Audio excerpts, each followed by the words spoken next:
Hey there, I'm Rina and today I'm going to be doing a review and unboxing of the iPad mini. If you're not yet subscribed to my channel, I'd love for you to join me on weekly videos on digital planning, iPad productivity and creativity. So currently I'm using the iPad Pro in 12.9 inch and my key priorities are digital planning, note-taking, drawing and video editing. I'll also mention and review some other aspects, so stay tuned to find out what I think about them. So here is the iPad mini and I will include the full unboxing at the end of this video. In terms of the specs, the iPad mini has a faster processor, upgraded cameras and speakers. It also supports the Apple Pencil 2.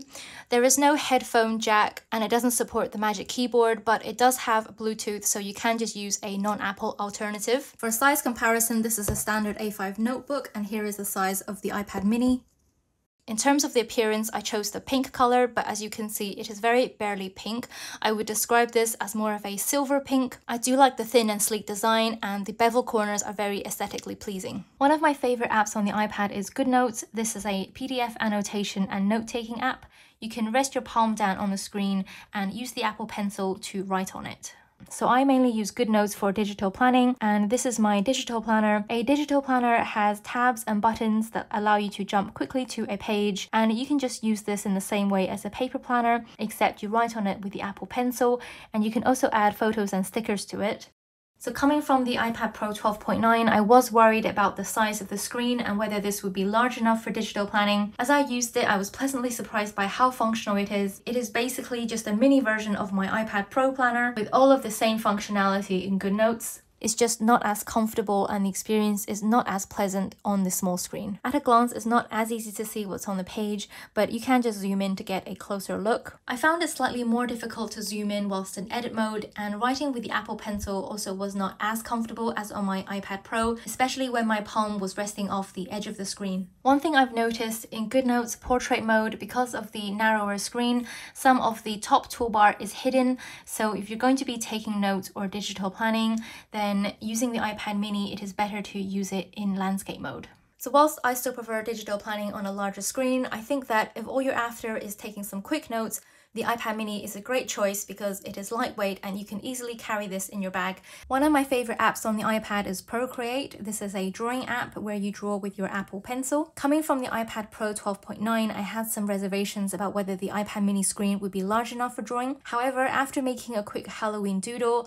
I actually found it pretty functional. I could do all of my usual sketches and drawings. I did find the canvas size smaller to work with just because of less canvas space to move things around in. But if you can put up with this minor inconvenience, then everything is still pretty functional, and I think the iPad mini is a good portable drawing tablet for drawing on the go. The front and rear cameras are both really good, and I can definitely see myself using this to take photos when I'm out and about.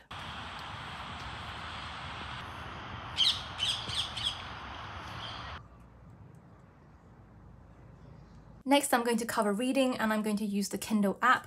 So compared to the Kindle Paperwhite, you can see this is only slightly larger than the Paperwhite.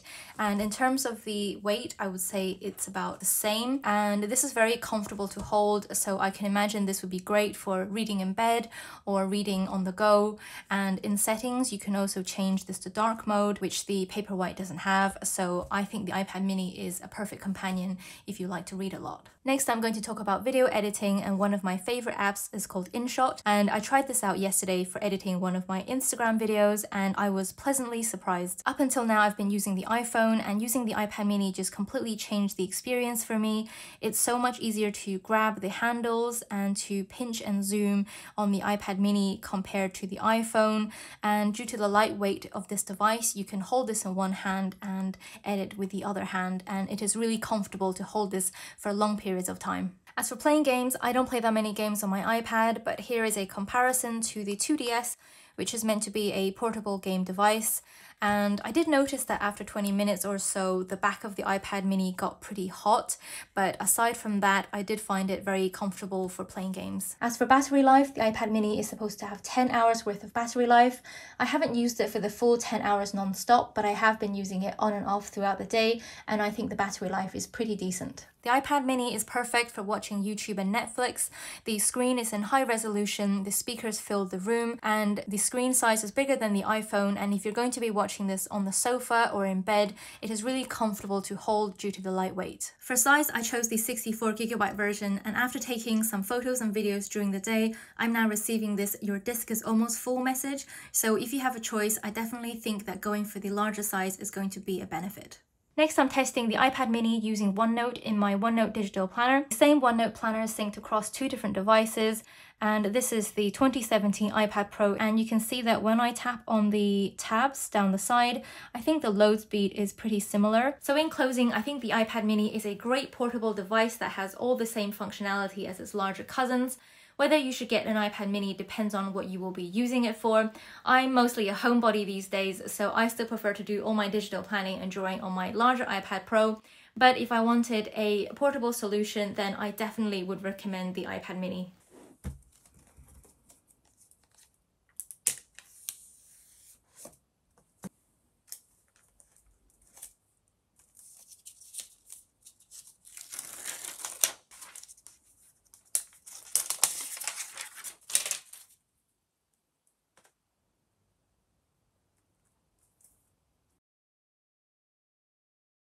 I hope this video was helpful. Let me know what you think about the iPad mini in the comments. Thanks for watching, and I'll see you next time. Put it back.